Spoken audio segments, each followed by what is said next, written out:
तो चलिए दोस्तों, जब टेक्निकल एनालिसिस को परफॉर्म करने के लिए चार्ट्स की आवश्यकता पड़ती है, चार्टिंग टूल की आवश्यकता पड़ती है, तो ये बहुत एसेंशियल हो जाता है, ये बहुत जरूरी हो जाता है दोस्तों, ये समझना कंसेप्चुअली कि चार्ट्स हैं क्या।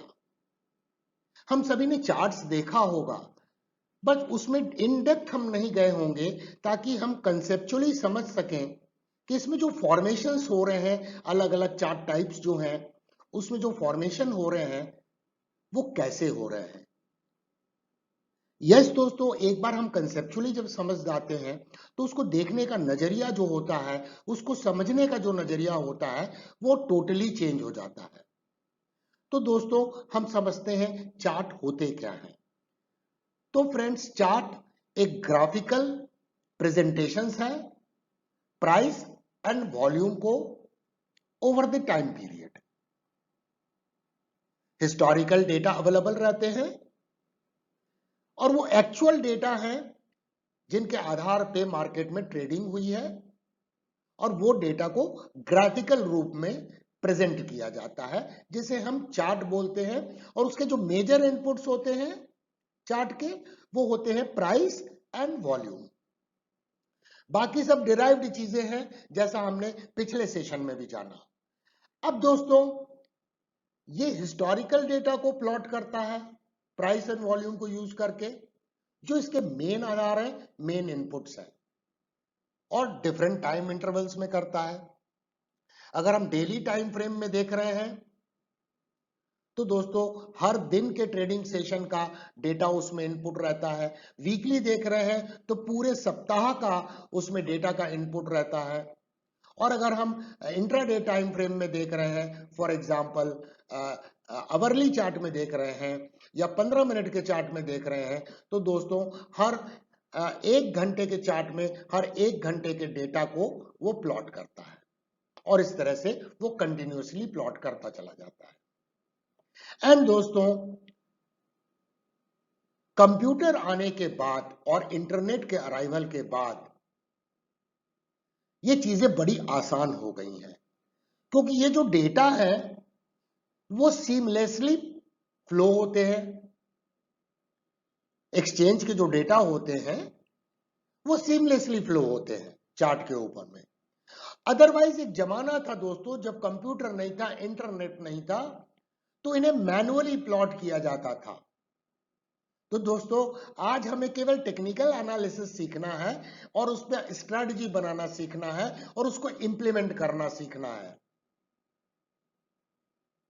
तो ये सारी मेहनत जो है वो आज हार्डवेयर एंड सॉफ्टवेयर उपलब्ध होने से और इंटरनेट के उपलब्ध होने से हमें चुटकियों में ये डेटा मिल जाते हैं, और हम सिर्फ एनालिसिस परफॉर्म करते हैं। और वो मैनुअल जो हार्डवर्क था इसे प्लॉट करने का, ग्राफिकल प्रेजेंटेशंस बनाने का, वो चीज आज खत्म हो चुकी है।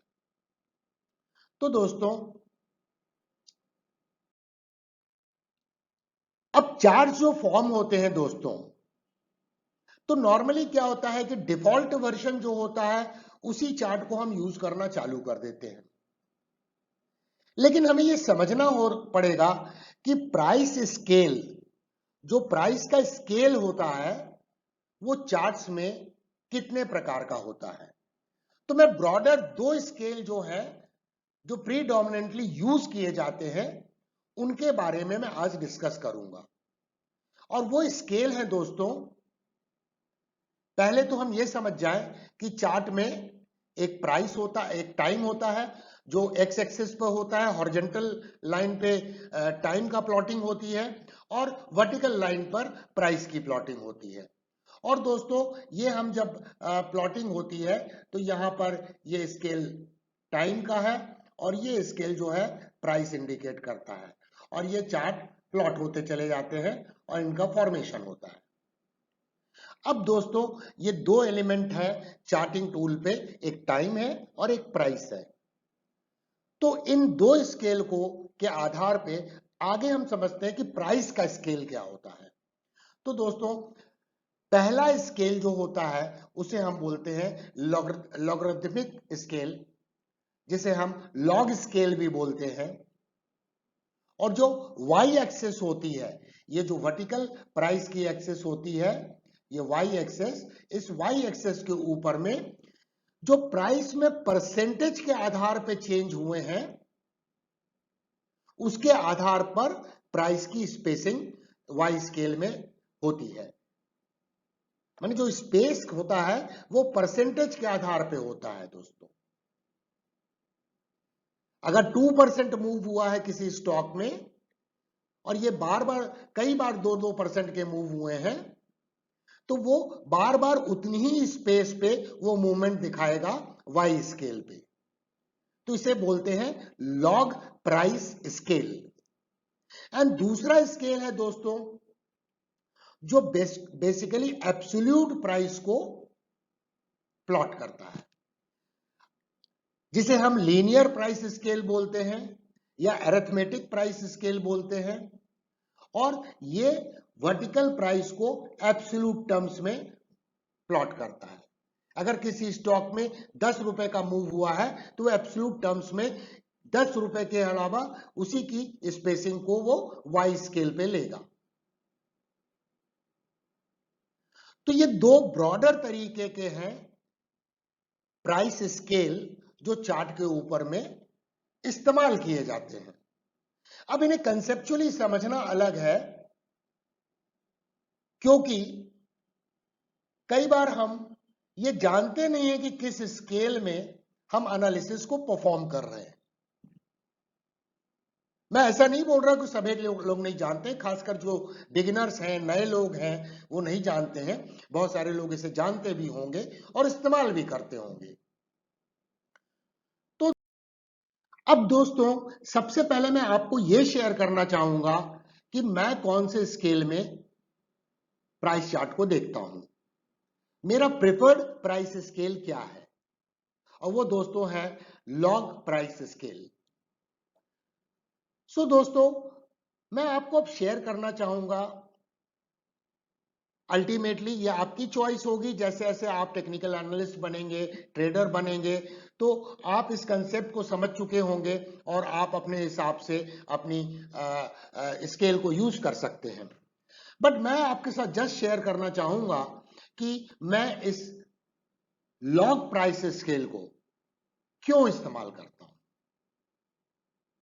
तो दोस्तों इसको समझने के लिए मैं एक एग्जाम्पल देना चाहूंगा as to why I use and prefer log price scale. और वो है दोस्तों एक सिंपल सा एग्जाम्पल। फॉर एग्जाम्पल एक कोई स्टॉक प्राइस है एबीसी कंपनी का, और वो स्टॉक प्राइस मई 2009 में, मैं 10 साल पहले की बात कर रहा हूं, उसकी वैल्यू थी 500 रुपए, और जुलाई 2009 में उसकी प्राइस हो गई 550 रुपए, 550 रुपीज। तो दोस्तों नेट चेंज कितना हुआ? तो नेट चेंज दोस्तों हुआ 50 rupees. Very simple. And this 50 rupees is the arithmetic value. Am I clear दोस्तों? ये अरिथमेटिक वैल्यू है कि 550 minus 500 will give you 50 rupees value. But अगर परसेंटेज टर्म्स में हम इसे देखें तो इसमें जो चेंज हुआ है, परसेंटेज चेंज, वो हुआ है 10% का। 500 रुपए के ऊपर में 50 रुपए की प्राइस की बढ़ोतरी जो हुई है, which calculates to 10% change in the value of the price, मई महीने 2009 से लेके जुलाई 2009 के बीच में। तो ये तो एक सिनेरियो हो गया। अब हम दूसरा सिनेरियो देखते हैं कि सेम स्टॉक कंपनी एबीसी मई 2019 में, मई 2019 में उसकी वैल्यू है 1000 रुपीज,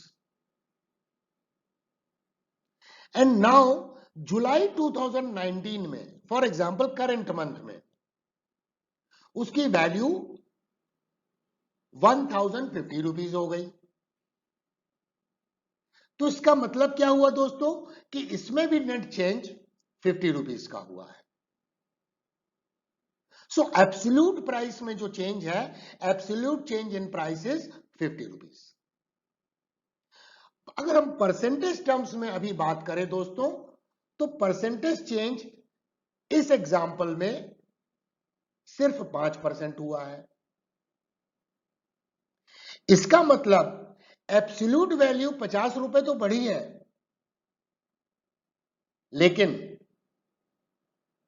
एब्सोल्यूट रिटर्न्स जो है वो इस मूवमेंट के कारण सिर्फ 5% हुआ है, जो कि 2009 के कंपैरिजन में 50% है। अब दोस्तों जो लीनियर प्राइस स्केल है वो एब्सोल्यूट वैल्यू को प्लॉट करता है वाई एक्सिस पे, प्राइस वाले एक्सिस पे। हर 50 रुपए का वेटेज वो सेम देगा, हर 100 रुपए का वेटेज वो सेम देगा in terms of spacing on the y scale. But log scale में दोस्तों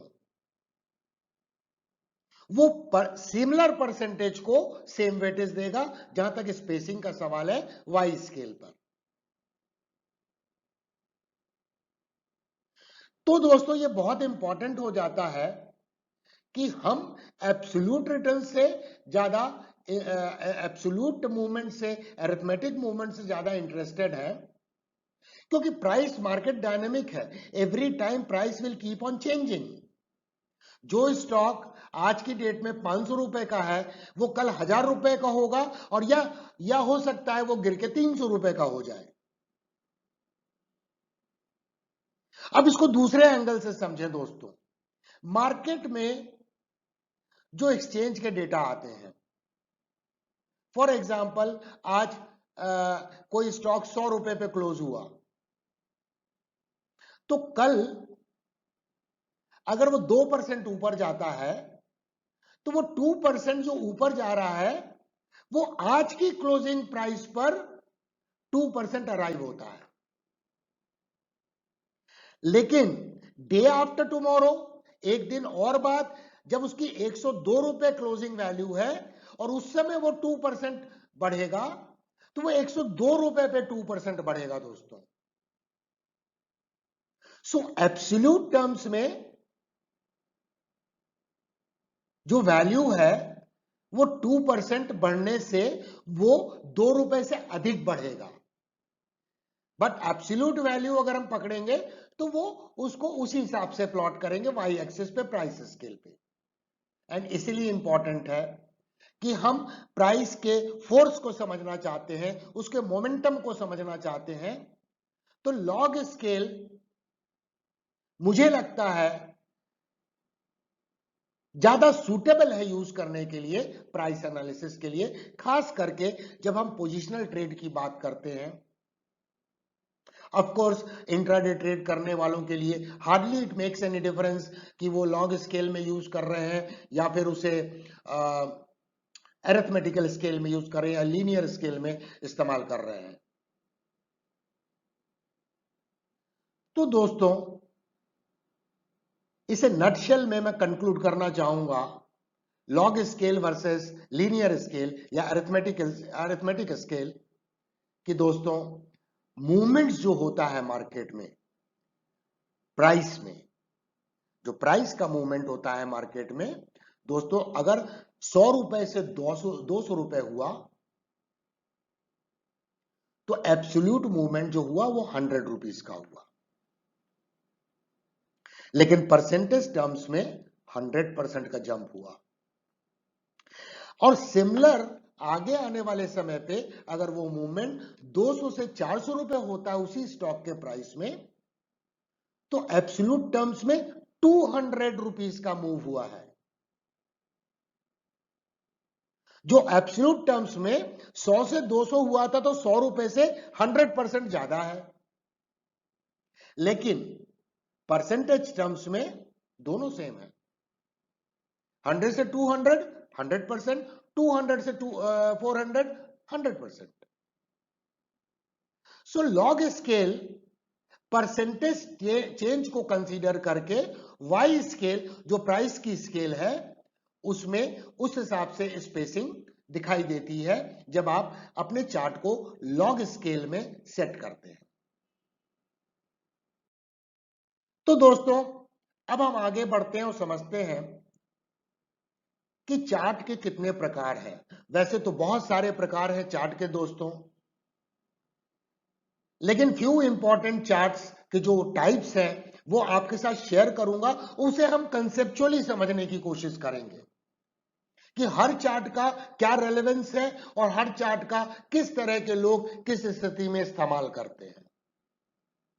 तो पहला दोस्तों है लाइन चार्ट।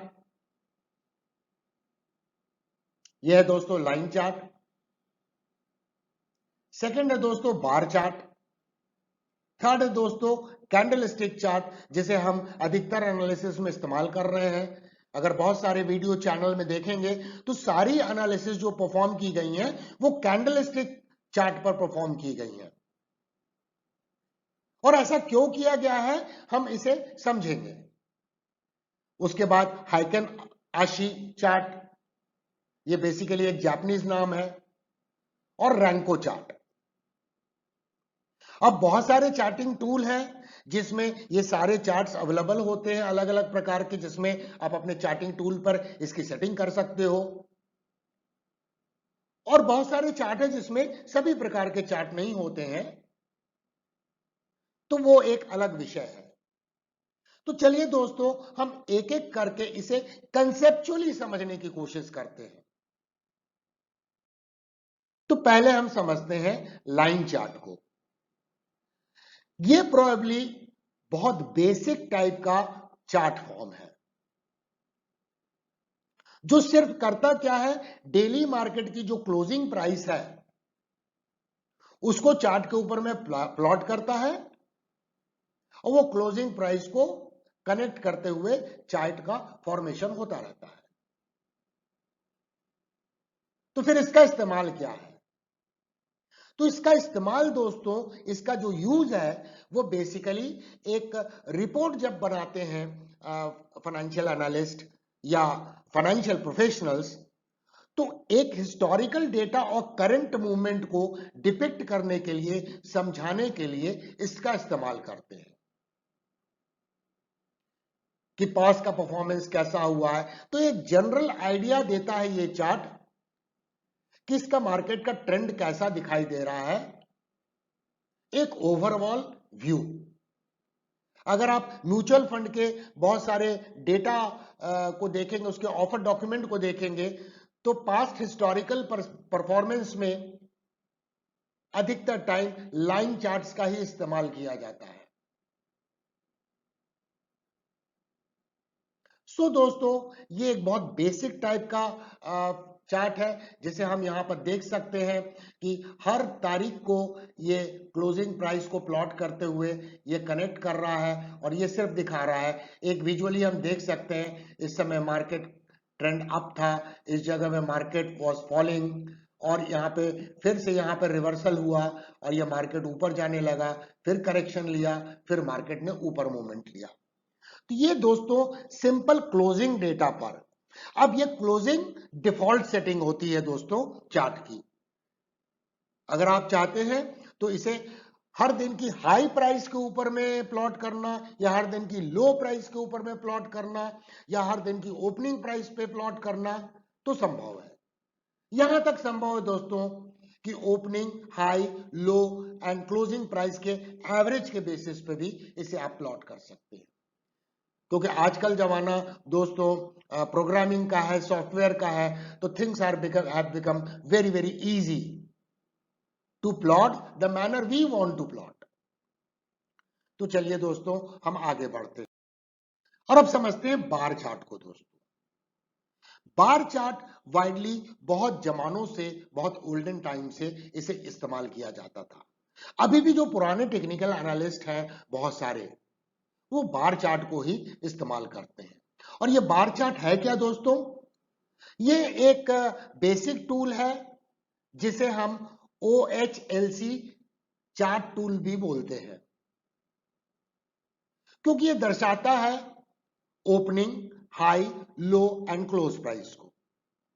इसमें दोस्तों सीरीज ऑफ वर्टिकल लाइंस आपको दिखाई देंगी चार्ट के ऊपर में, और वो वर्टिकल लाइंस पर एक लेफ्ट साइड का डैश होगा जो ओपनिंग प्राइस दर्शाता है, और सिमिलरली एक राइट साइड में डैश होगा जो आपको क्लोजिंग प्राइस दर्शाता है। तो वर्चुअली आप देखें तो जो कैंडल स्टिक में जो प्राइस डेटा है वही बार चार्ट में भी प्राइस डेटा इस्तेमाल हो रहे हैं, बट केवल उसको दर्शाने का तरीका, डिपिक्ट करने का तरीका अलग है। तो अब इसे हम समझते हैं कि बेसिकली आप ये देखिए, जैसे मैंने बोला सीरीज ऑफ ये वर्टिकल लाइंस होती हैं, ये वर्टिकल लाइंस आप देख सकते हैं, और ये वर्टिकल लाइंस जो है वो उस दिन की प्राइस का रेंज बता रही है। ये हाई है और ये लो है, तो ये उस दिन का प्राइस रेंज हो गया। और ये लेफ्ट साइड में एक छोटा सा डैश है, ये उस दिन की ओपनिंग प्राइस दिखा रहा है या उस टाइम की ओपनिंग प्राइस दिखा रहा है, और ये राइट साइड में जो डैश है वो क्लोजिंग प्राइस दिखा रहा है। तो ये बुलिश कैंडल हो गई क्योंकि ओपनिंग के ऊपर में क्लोजिंग हुई है, और ये बेरिश कैंडल हो गई दोस्तों क्योंकि इसमें ओपनिंग यहां पे हुई मार्केट में और क्लोजिंग यहां पे हुई है। तो दोस्तों ये बार चार्ट है, और बार चार्ट एक चार्ट के ऊपर में इस तरह से दिखाई देता है, series of vertical lines, left dash, right dash, left dash opening price को दर्शाता है, राइट डैश क्लोजिंग प्राइस को दर्शाता है, और वर्टिकल लाइन जो है वो प्राइस रेंज को दर्शाती है। ओके दोस्तों, अब हम समझते हैं कैंडल स्टिक चार्ट, जो probably most widely used chart है, और इसे हम पिछले सेशन में भी कवर कर चुके हैं, लेकिन इसमें हम फिर कंसेप्चुअली इसको क्लियर करेंगे एक ब्रीफली कि इसे कैंडल स्टिक बोलते क्यों है, क्योंकि ये कैंडल की तरह दिखाई देता है। Very simple. अब दोस्तों इसके दो एलिमेंट है, एक कैंडल की बॉडी होती है और इसके अलावा कैंडल के शैडोज होते हैं। एक शैडो कैंडल के ऊपर होता है और एक शैडो कैंडल के नीचे होता है। सो बॉडी क्या है, जो ओपनिंग प्राइस है और क्लोजिंग प्राइस है उसका जो डिफरेंस है वो बॉडी दर्शाता है। तो प्राइस यहां ओपन हुई और ऊपर जाके क्लोज हुई तो बॉडी ग्रीन बन जाएगी, और प्राइस अगर ऊपर ओपन हुई और नीचे क्लोज हुई तो रेड बॉडी बन जाएगी। तो बॉडी का साइज इंडिकेट करता है कि एक्सटेंट ऑफ मूवमेंट क्या था प्राइस में, ओपनिंग से लेकर फाइनल क्लोजिंग तक। Bigger the body, bigger the better the clarity. तो जितनी बड़ी बॉडी है उतना डिसाइसिव एक्शन मार्केट का इंडिकेट करता है। अब दोस्तों इसमें अपर शैडो होता है बॉडी के अलावा, तो अपर शैडो क्या इंडिकेट करता है कि मार्केट सेशन में हाई प्राइस कहां तक गई, और दोस्तों लोअर शैडो होता है जो इंडिकेट करता है कि मार्केट सेशन में लोएस्ट प्राइस क्या थी। And we are interested only in 4 elements of the price, opening, closing जो बॉडी हो गई, high upper shadow, low lower shadow. So friend, this is the pictorial diagram of candlestick जो दर्शाया गया है। ये इसकी बॉडी हो गई, ये शैडो हो गया तो हाई प्राइस, और ये शैडो हो गया लो price. Bullish candle, bearish candle. अब दोस्तों ये ओवरऑल चार्ट के ऊपर में इस तरह से दिखाई देता है। अब इसका वाइडली इस्तेमाल क्यों होता है दोस्तों? कई तरह के जो कैंडलस्टिक पैटर्न्स बनते हैं दोस्तों, वो केवल प्राइस को नहीं दर्शाते हैं, वो मार्केट की साइकोलॉजी को दर्शाते हैं। And as a technical analyst ये बहुत इंपॉर्टेंट है कि अगर हम मार्केट की साइकोलॉजी को समझ रहे हैं तो हमारे एक्यूरेट होने के चांसेस बहुत हाई हो जाते हैं। तो ये दोस्तों मार्केट साइकोलॉजी, क्योंकि कैंडलस्टिक का जो फॉर्मेशन होता है, आने वाले सेशंस में दोस्तों इस साइकोलॉजी के ऊपर में और कैंडलस्टिक पैटर्न्स के ऊपर में उनका लोकेशन क्या होता है, जहां पर रिलेवेंस बहुत ज्यादा होता है, ये सारी बातें हम आगे आने वाले सेशंस में सीखेंगे। क्योंकि सिर्फ कैंडलस्टिक पैटर्न देखने से नहीं होगा, वो किस कॉन्टेक्स्ट में अपीयर हो रहे हैं, तब उनकी रिलायबिलिटी अधिक होती है। तो इन सब चीजों को हम आगे सीखेंगे दोस्तों। तो कैंडलस्टिक चार्ट का इस्तेमाल करने का यह रीजन है कि इसमें मार्केट साइकोलॉजी को समझने में आसानी होती है। और बेसिकली जब हम मार्केट साइकोलॉजी समझते हैं तो मार्केट में जो कंटिन्यूअसली ट्रेडर्स के बीच में जो फियर, इमोशंस, होप, ग्रीड, ये सारी चीजें डेवलप हो रही हैं, अल्टीमेटली ये ट्रेडर्स एट लार्ज के एक्शन पे ही तो कैंडलस्टिक का फॉर्मेशन हो रहा है। और अगर हम मार्केट इमोशंस को समझते हैं, if you start understanding the language of candlestick, the things becomes easier to be a good technical analyst and a good trader. So दोस्तों हम आगे बढ़ते हैं और अब हम समझते हैं एक नए चार्ट टाइप को जो है हाइकन आशी। अब ये नाम बड़ा टिपिकल लग रहा है दोस्तों, हाइकन आशी। बेसिकली ये नाम टिपिकल इसीलिए लग रहा है क्योंकि इसका ओरिजिन जो है वो है जापान से। तो ये जापानीज लैंग्वेज को इनकॉर्पोरेट करते हुए इस चार्ट का नाम दिया गया है। अब दोस्तों ये बेसिकली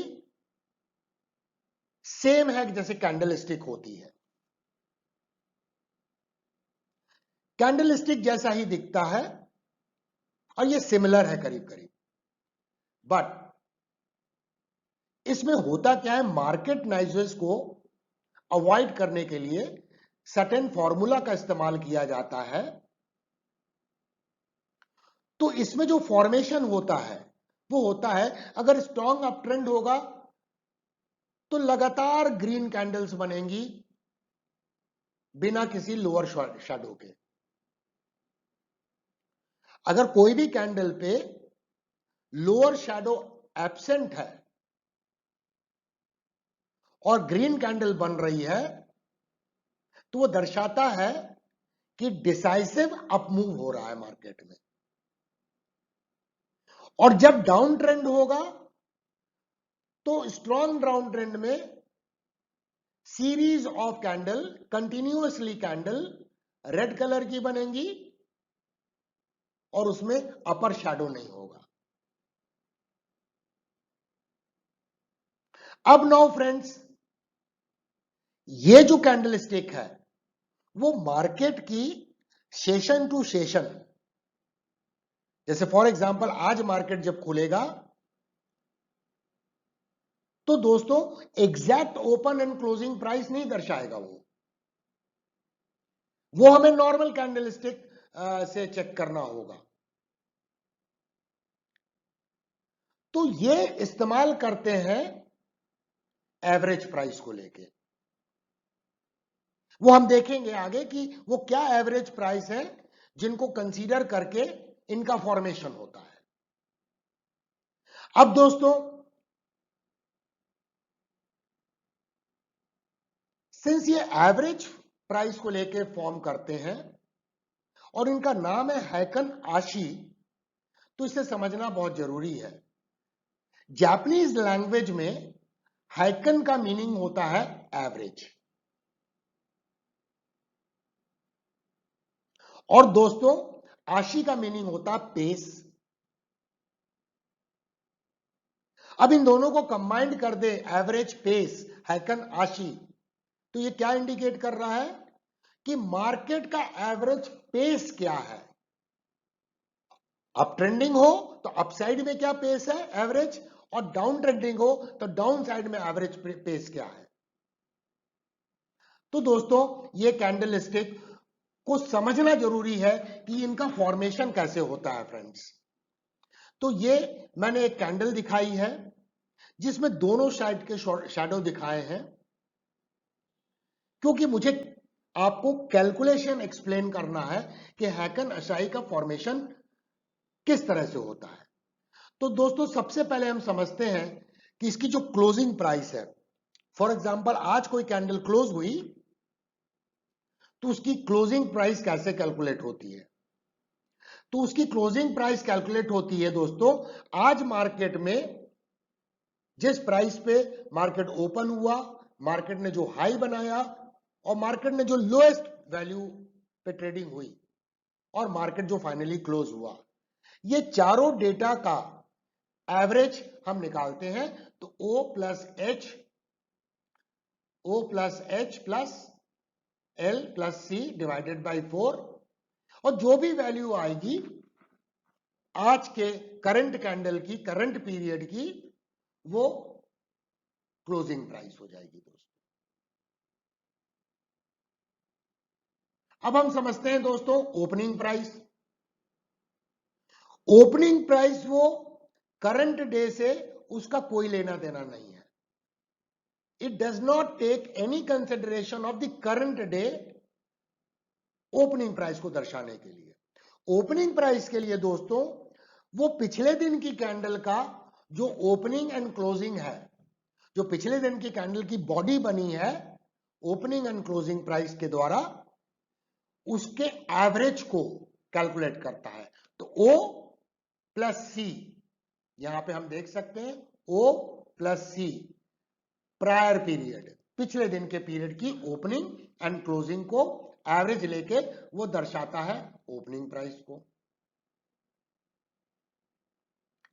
अब दोस्तों हाई प्राइस क्या है फिर। तो हाई प्राइस दोस्तों वो है कि जो भी आज की डेट की करंट कैंडल है, करंट पीरियड की जो भी हाई, ओपन और क्लोज में हाईएस्ट वैल्यू होगी, ये आप देखिए हाई, ओपन एंड क्लोज, इन तीन में से भी जो भी हाईएस्ट वैल्यू होगी उसको वो हाई दर्शाएगा हैकन आशी में, हैकन आशी कैंडल पर। और दोस्तों लो किसे दर्शाता है वो दोस्तों, जो पिछले करंट डे की कैंडल है, करंट पीरियड की कैंडल है, मतलब आज की कैंडल है, उसका ओपन, लो एंड क्लोज, ये आप देखिए दोस्तों, इसमें से जो भी लोएस्ट होगा, मिनिमम होगा, इसमें से जो भी मिनिमम होगा उसको दर्शाएगा। तो इस तरह से हैकन आशी का फॉर्मेशन होता है। लिटिल कॉम्प्लिकेटेड, बट ये काम सॉफ्टवेयर करते हैं, प्रोग्रामिंग की हुई है, तो इसलिए बॉदर नहीं करना है, बट समझना बहुत जरूरी है दोस्तों, क्योंकि कंसेप्चुअल अंडरस्टैंडिंग नहीं होगी तो हमें समझ में नहीं आएगा कि बिना शैडो की कैंडल क्या बोलना चाह रही है, अपर शैडो है और लोअर शैडो मिसिंग है तो क्या उसका इंडिकेशन है। तो ये कंसेप्चुअली समझना जरूरी है, और इसीलिए मैथमेटिकल फॉर्मूला जिसके आधार पे इस कैंडल स्टिक का फॉर्मेशन हो रहा है, जिसे हम हैकन आशी बोलते हैं, जो मार्केट के एवरेज पेस को दर्शा रहा है, उसे समझना जरूरी है। तो दोस्तों ये हम यहां पे देख सकते हैं कि ये इस तरह के फॉर्मूला को जो एवरेज आउट करता है, इस कारण से इसमें मार्केट नॉइजेस खत्म हो जाते हैं, क्योंकि ये 2 दिन के कैंडल को कंबाइन कर रहा है दोस्तों। तो हम यहां पे देख सकते हैं कि ये कैंडल में कंटिन्यूअसली, अगर ये ग्रीन कैंडल बन रही है तो कंटिन्यूअसली ग्रीन कैंडल बन रही है, बट जैसा मैंने बताया दोस्तों, opening and closing exact price नहीं है, वो उस फॉर्मूले से निकाली गई हैं।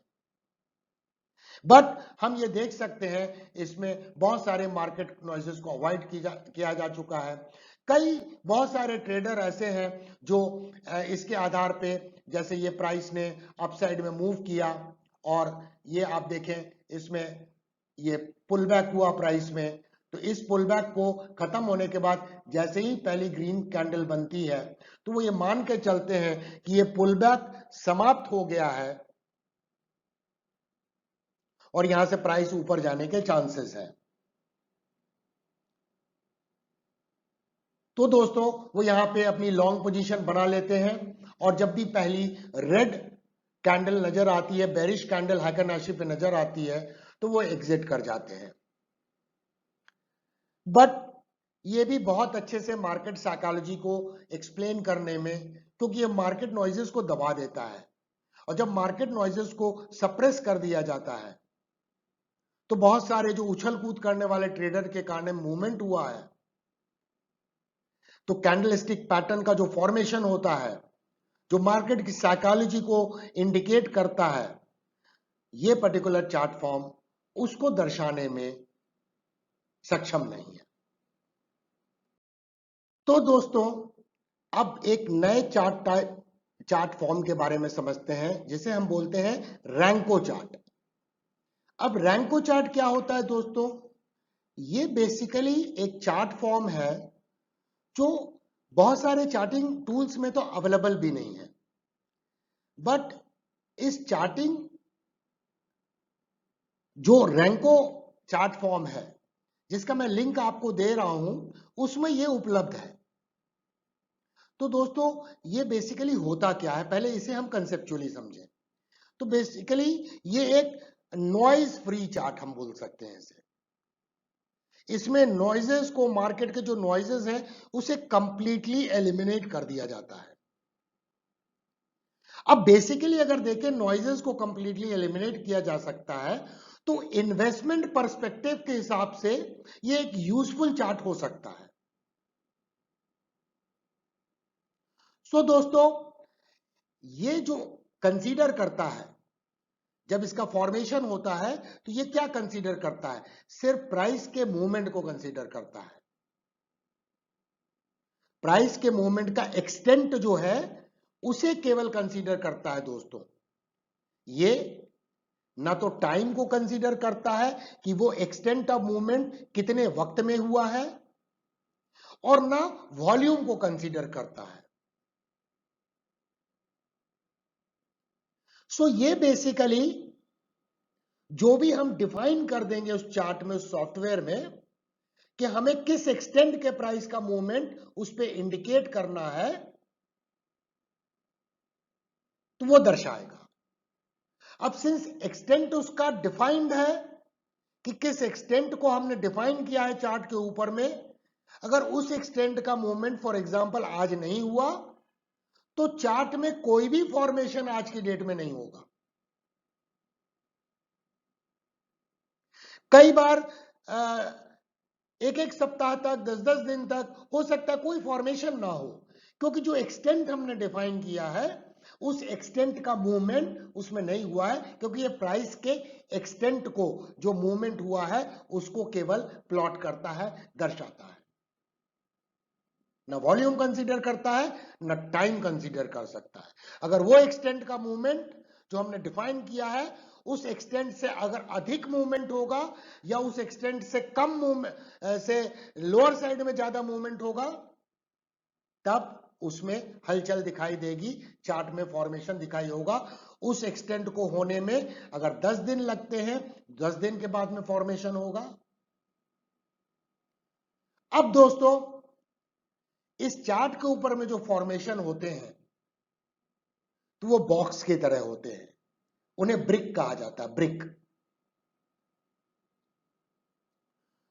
एंड दोस्तों ये जो ब्रिक है, जैसा मैंने बताया, प्री डिसाइडेड क्राइटेरिया को जब मीट करते हैं, जब प्री डिसाइडेड क्राइटेरिया फुलफिल होता है जो हमने चार्ट पे डिसाइड किया है, डिफाइन किया है, तब जाके ये ब्रिक का फॉर्मेशन होता है। एंड दोस्तों क्राइटेरिया जो नॉर्मली होते हैं वो मार्केट कितना वॉलेटाइल है उससे रिलेटेड होते हैं, और इसमें एटीआर का इस्तेमाल होता है नॉर्मली 14 डे पीरियड का जो एवरेज ट्रू रेंज है।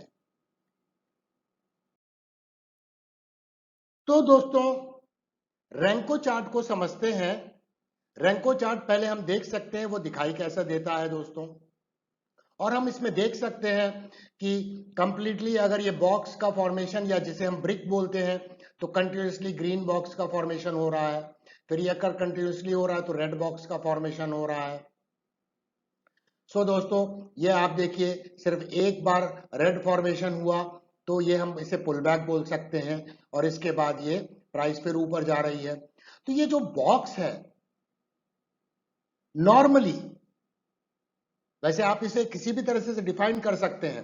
मान लीजिए किसी ने डिफाइन किया कोई स्टॉक कोई शेयर 200 रुपए का है, वो डिफाइन करता है कि 5 रुपए के मूवमेंट पे एक बॉक्स बनना चाहिए, तो ये चार्ट वैसे ही बनेगा। अगर 5 रुपए से मूवमेंट कम होगा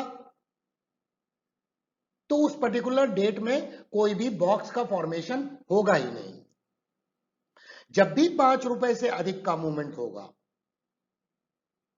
तब जाके उस बॉक्स का या जिसे ब्रिक हम बोलते हैं उसका फॉर्मेशन चार्ट के ऊपर में होगा। तो एटीआर इसीलिए इस्तेमाल किया जाता है। एटीआर क्या दर्शाता है दोस्तों? एवरेज ट्रू रेंज, जो हर कैंडल की, जैसे 14 डे पीरियड का एटीआर अगर हमने इस्तेमाल किया है इसको प्लॉट करने के लिए, रैंको चार्ट को प्लॉट करने के लिए, उसके ब्रिक को प्लॉट करने के लिए, तो दोस्तों पिछले 14 डे का जो रेंज है उस एवरेज रेंज को, हर दिन के रेंज को, पिछले 14 डे के रेंज को ऐड करता है, मार्केट के प्राइस के रेंज को, high to low, divided by 14, और इस तरह से वो आगे बढ़ता चला जाता है। तो अगर हमने इस चार्ट में सेलेक्ट किया है कि मुझे ब्रिक का जो साइज है वो ब्रिक साइज चाहिए 1 एटीआर, तो जब भी एटीआर, जो भी प्रिवेलिंग एटीआर है उससे अधिक मूवमेंट होगा तब वो ब्रिक का फॉर्मेशन होगा,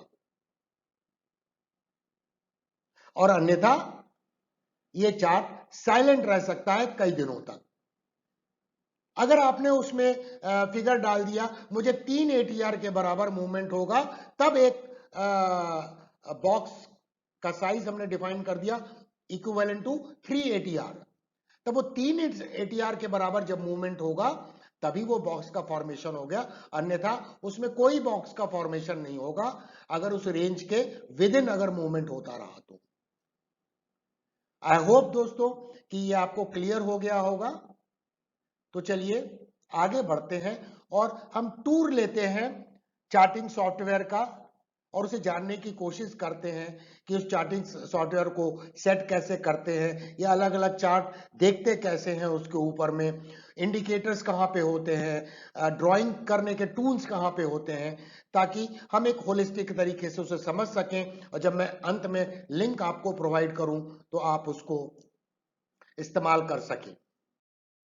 तो चलिए दोस्तों अब हम लेते हैं एक जल्दी से क्विक टूर चार्टिंग टूल्स का, जिसका लिंक दोस्तों मैं कमेंट सेक्शन में आपको प्रोवाइड करूंगा ताकि आप इसको फील कर सकें और समझ सकें कि इसे इस्तेमाल कैसे किया जाता है। तो दोस्तों हम आगे बढ़ते हैं, चार्टेड टूल्स की यात्रा शुरू करते हैं। तो चलिए फ्रेंड्स हम इस चार्टिंग टूल की एक यात्रा शुरू करते हैं। We take a brief tour of this particular charting software. दोस्तों आपको एक्सप्लेन करने के लिए मैंने इसमें से सारे इंडिकेटर्स वगैरह हटा दिए हैं, और फिलहाल हम देख सकते हैं केवल इसके ऊपर में जो हमें दिखाई दे रहा है वो कैंडल स्टिक्स दिखाई दे रही हैं, मतलब प्राइस का फॉर्मेशन केवल दिखाई दे रहा है। अब दोस्तों सबसे पहली चीज जो आज हमने देखा कि अलग अलग टाइप के जो चार्ट्स होते हैं, चार्ट के टाइप्स होते हैं, वो कहाँ से हम इसमें देखते हैं। फॉर एग्जाम्पल सबसे पहले हम देखते हैं, ये हमने रिलायंस का प्राइस चार्ट खोला है, और अगर हम इसे चेंज करना चाहते हैं फॉर एग्जांपल, तो ये पर्टिकुलर विंडो में जाके हम टाइप करते हैं TCS, फर्स्ट 3 लेटर टाइप करते, ये हमें दिखा देता है TCS NSE के ऊपर में, और यहाँ पर हम इसको क्लिक करते हैं तो ये TCS का चार्ट खुल जाता है। अब हम देख सकते हैं ये TCS का चार्ट है दोस्तों। अब नाउ इस TCS के चार्ट को अगर हमको अलग अलग टाइप्स के चार्ट में देखना है तो हमें जाना होगा, ये जो कैंडल दिखा रहा है अभी, इस जगह पे हम जैसे ही क्लिक करेंगे और ये हम लाइन अगर सेलेक्ट करेंगे तो ये हमें लाइन चार्ट दिखाएगा। ये हम देख सकते हैं हर दिन की क्लोजिंग प्राइस को प्लॉट करते हुए ये चार्ट आगे बढ़ रहा है। अब दूसरा चार्ट फॉर्म अगर हम देखना चाहते हैं दोस्तों कि फॉर एग्जांपल हमें हैकन आशी देखना है, तो दोस्तों ये मैंने हैकन आशी पे क्लिक किया। अब ये TCS का हैकन आशी फॉर्मेट में इस चार्ट को, प्राइस को दर्शा रहा है। अब हम इसको देखना अगर चाहते हैं दोस्तों कि हम बार चार्ट देखना चाहते हैं, तो हमने बार को सेलेक्ट किया और ये हम देख सकते हैं अब सीरीज ऑफ वर्टिकल बार्स हमें दिखाई दे रही हैं, जिसमें लेफ्ट का डैश ओपनिंग दिखा रहा है, राइट का डैश क्लोजिंग दिखा रहा है, जैसा अभी हम लोगों ने प्रेजेंटेशन में देखा और समझा। अगर अब इसे हमें रैंको चार्ट देखना है तो हम यहाँ रैंको में जाएंगे दोस्तों और रैंको पे क्लिक करेंगे तो दोस्तों ये रैंको चार्ट खुल गया है इसका। और हम यहाँ देख सकते हैं कि सीरीज ऑफ बॉक्स फॉर्मेशन हम इसके ऊपर में देख सकते हैं। ये बॉक्स के, जिसे हम ब्रिक बोलते हैं, ब्रिक का फॉर्मेशन हो रहा है। अब दोस्तों इसको जहां तक सेट करने का सवाल है तो इस चार्ट के ऊपर में हम क्लिक करके इसे सेटिंग में जा सकते हैं और सेटिंग में जाके हम अगर यहाँ पर सेलेक्ट करेंगे तो यहाँ पे स्केल है,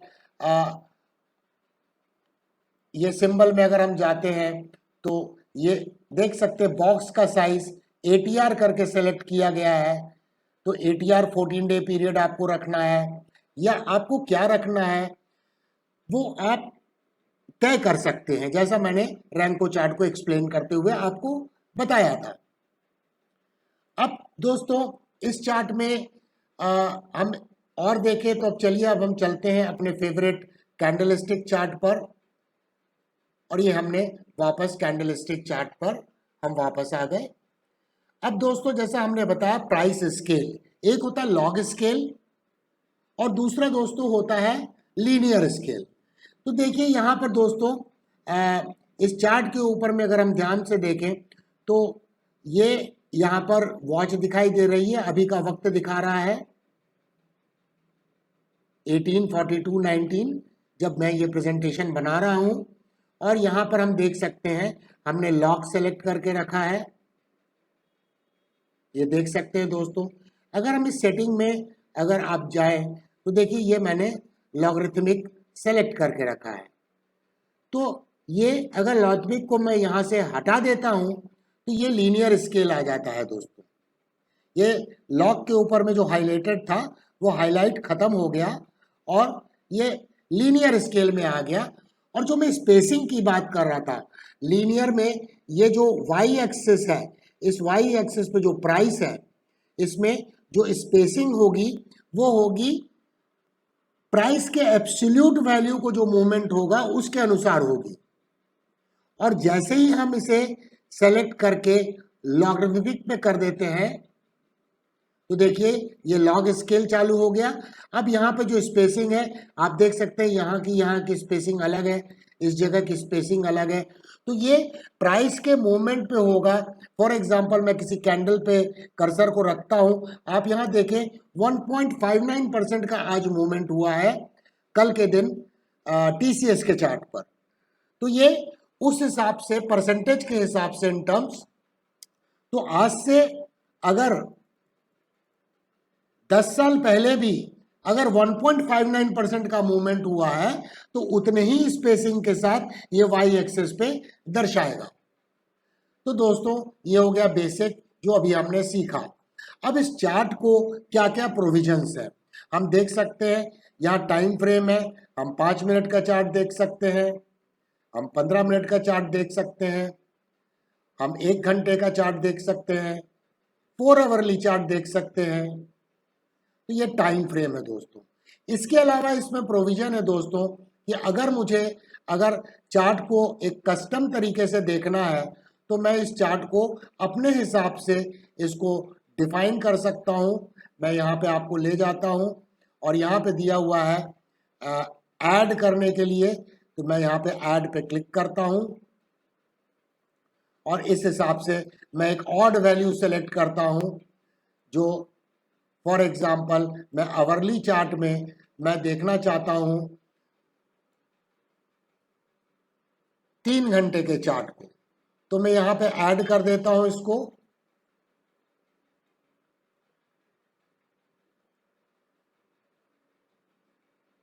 ये दोस्तों 3 घंटे का चार्ट यहां पर आ गया। अब इसको मैं सेलेक्ट करता हूं तो ये एवरी 3 घंटे पे 3 आवर्स पे ये कैंडल का फॉर्मेशन हो रहा है। नाउ ये तो हो गई बेसिकली प्राइस से रिलेटेड बात। अब मुझे इस चार्ट के ऊपर में वॉल्यूम को दर्शाना है, तो मैं इसमें राइट क्लिक करता हूं, सॉरी मैं इसमें यहां पर जाता हूं। ये देखिए इंडिकेटर के ऊपर में इसे क्लिक करता हूं और यहां पर मैं वॉल्यूम टाइप करता हूं। वॉल्यूम, ये दोस्तों वॉल्यूम आ गया। मैं इसे सेलेक्ट करता हूं और जैसे ही मैं इसे सेलेक्ट करता हूं तो आप देखिए नीचे वॉल्यूम दर्शाने लगा ये चार्ट। अब अगर इसमें मुझे मूविंग एवरेजेस डालना है तो मैं यहां पर अगेन इंडिकेटर में जाऊंगा, क्लिक करूंगा और यहां पर मैं टाइप करूंगा मूविंग। तो अब यहां पर आप देखिए moving average exponential and moving average simple या मूविंग एवरेज वेटेड। तो चलिए हम मूविंग एवरेज सिंपल सेलेक्ट करते हैं। तो मैंने इस पर क्लिक किया। अगर 2 मूविंग एवरेज मुझे लेने हैं तो मैं सेकंड टाइम क्लिक करता हूं और अगर 2 एक्सपोनेंशियल एवरेज लेने हैं तो मैं 2 बार मूविंग एवरेज एक्सपोनेंशियल पे क्लिक करता हूं। अब दोस्तों ये देखिए 4 मूविंग एवरेज सिलेक्ट हो गए, 2 moving average simple and 2 EMA. अब इसे मुझे सेट करना है तो मैं यहां पर इसको यहां पे सेटिंग में क्लिक करता हूं। अब मुझे अपने पीरियड के हिसाब से 233 हम लोग जैसे लॉन्ग टर्म मूविंग एवरेज को सेलेक्ट करते हैं तो मैंने 233 यहां लेंथ में टाइप कर दिया। इसके बाद मैंने स्टाइल में जाके इसके कलर को अपने हिसाब से जो मैं ऑलवेज रखता हूं ग्रे कलर सेलेक्ट कर लिया। इसको वो आप कोई भी कलर सेलेक्ट कर सकते हैं। अगर मुझे थिकनेस को इसकी बढ़ानी है तो मैंने थिकनेस बढ़ा दिया और ये आप देखें चार्ट के ऊपर में मूविंग एवरेज ग्रे कलर की लाइन आ गई जो 200 मूविंग एवरेज को दर्शा रही है। अब दोस्तों मुझे दूसरा मूविंग एवरेज जो नॉर्मली आपने सारे एनालिसिस में देखा होगा कि हम सेलेक्ट करते हैं, तो हम दूसरे मूविंग एवरेज को भी सेलेक्ट करते हैं और इस मूविंग एवरेज को हमारी वैल्यू इनपुट जो रहती है 89 पीरियड उसे हमने सेलेक्ट किया। यहाँ स्टाइल में हम गए और ये मान लीजिए हमने इसे नियरली पिंकिश टाइप और रेडिश टाइप का कलर सेलेक्ट कर लिया ताकि हर अलग अलग रखने का पर्पस ये है दोस्तों क्योंकि हम एट ए ग्लांस समझ सकें कि कौन सी मूविंग एवरेज क्या है। तो आप देखिए ये लाइन आ गई।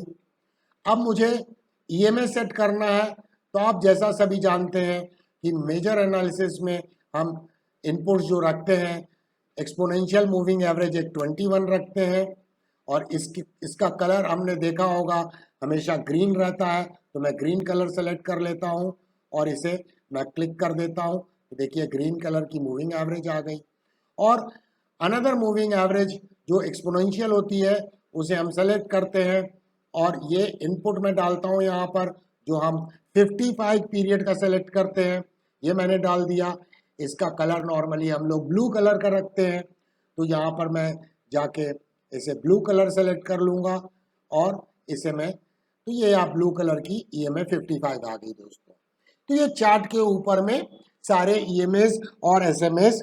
दोस्तों जैसे जैसे आप टेक्निकल एनालिस्ट बनेंगे, आप अपने पास परफॉर्मेंस के हिसाब से, प्राइस एक्शन के हिसाब से इसको आप सेलेक्ट कर सकते हैं कि क्या बेहतर काम कर रहा है एक सर्टेन मार्केट कंडीशन में। अब दोस्तों इसमें मुझे इंडिकेटर सेलेक्ट करना है।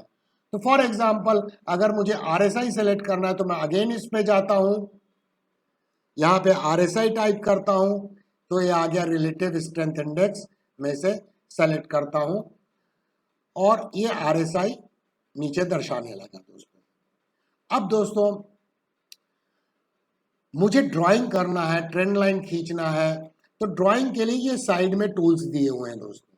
तो यहाँ पे हम टूल्स में जाते हैं और यहाँ पर देखिए ट्रेंड लाइन सेलेक्ट करते हैं और ट्रेंड लाइन सेलेक्ट करके हम यहाँ पे अगर ट्रेंड लाइन खींचना चाहते हैं तो इसको हम ऐसे खींच सकते हैं दोस्तों।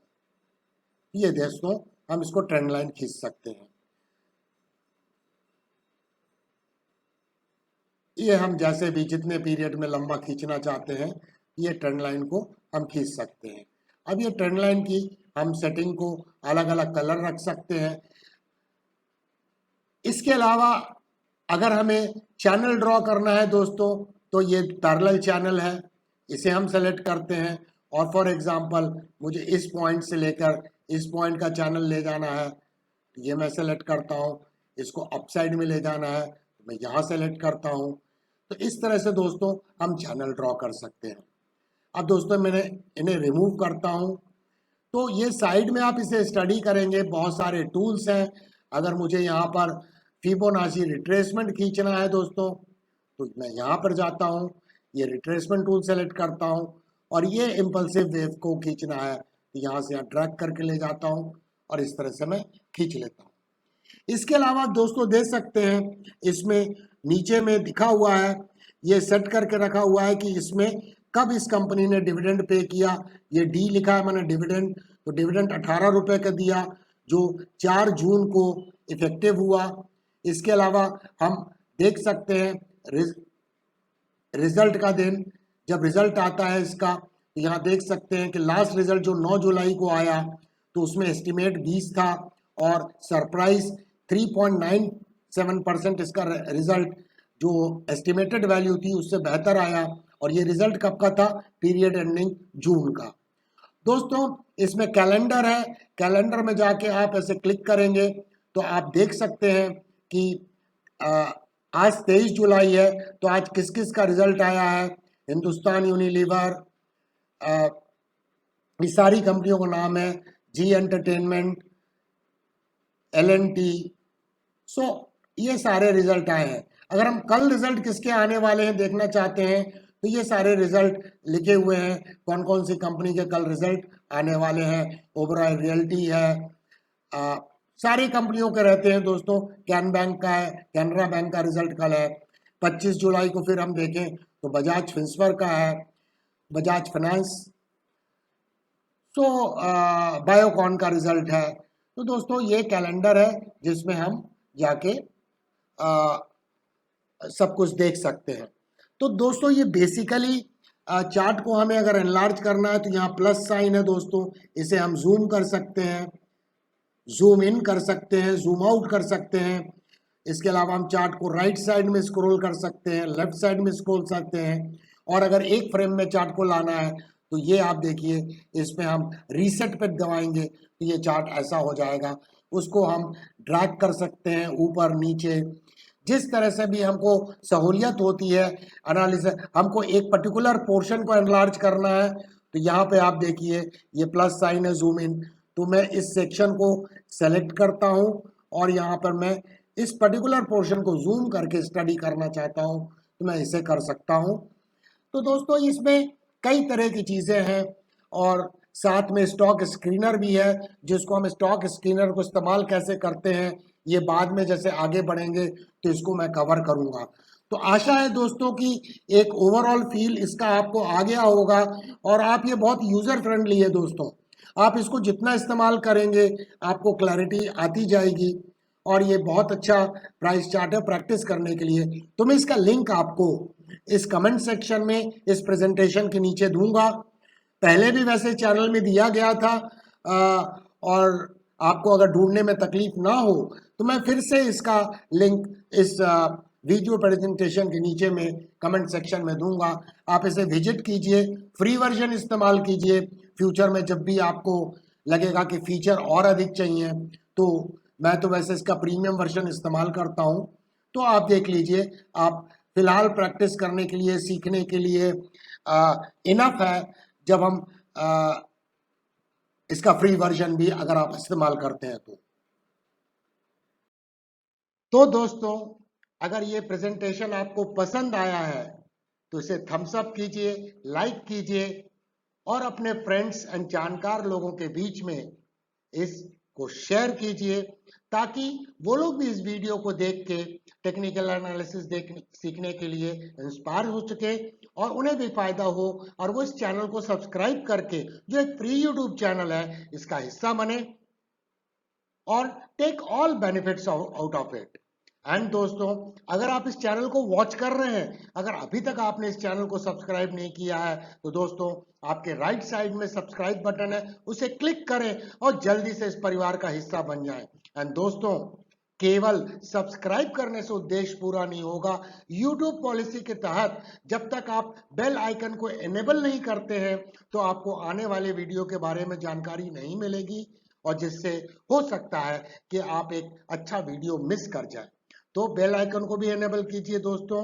देखने के लिए धन्यवाद। Thank you very much friends for watching.